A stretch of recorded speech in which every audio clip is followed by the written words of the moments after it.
Alors, comment c'est possible? Alors, quand vous achetez une part de cet ETF à 5 euros, vous achetez quoi exactement? Alors, regardons la fact sheet de l'indice MSCI ACWI. Déjà, par pays, États-Unis 63%, Japon 5%, Taïwan 3%, Royaume-Uni 3%, Canada un peu moins de 3%.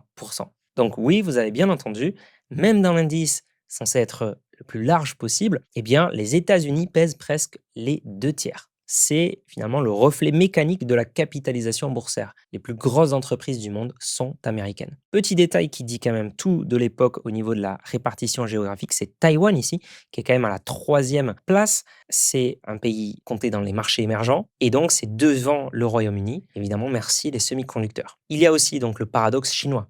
La Chine, deuxième économie mondiale, elle pèse environ 3% de l'indice, un peu moins de 3%, on ne la voit même pas ici dans cette liste, elle est avec tous les autres et les 22% restants. Alors comment c'est possible?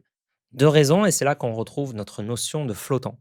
Première raison, une grande partie du capital des entreprises chinoises est détenue par l'État chinois ou n'est pas librement négociable et MSCI ne compte que le flottant. Deuxième raison, une règle que quasiment personne ne connaît, les actions chinoises domestiques, les A-shares, les actions de classe A, cotées à Shanghai et Shenzhen, ne sont intégrées à l'indice MSCI qu'à hauteur d'un facteur d'inclusion de 20%. MSCI ne prend qu'un cinquième de leur poids théorique à cause des restrictions d'accès au marché chinois pour les investisseurs étrangers. Alors, traduction, la Chine est volontairement sous-représentée dans cet ETF par rapport à sa taille économique et boursière réelle.